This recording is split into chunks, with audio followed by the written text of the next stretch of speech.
കോടനാട് നീലകണ്ഠൻ കോടനാട് ആനപ്പരിശീലന കേന്ദ്രത്തിൽ നിന്ന് പരിശീലനം ലഭിച്ച് കോന്നി ആനക്കൊട്ടിലിൽ എത്തിയപ്പോൾ ഏവരുടെയും കണ്ണിനും കാതിനും മനസ്സിനും ഇവൻ പ്രിയങ്കരനായി.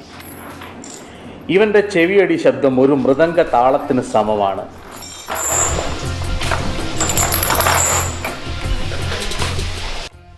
സുരേന്ദ്രനെ കവച്ചു വെക്കുന്നവരാണ്.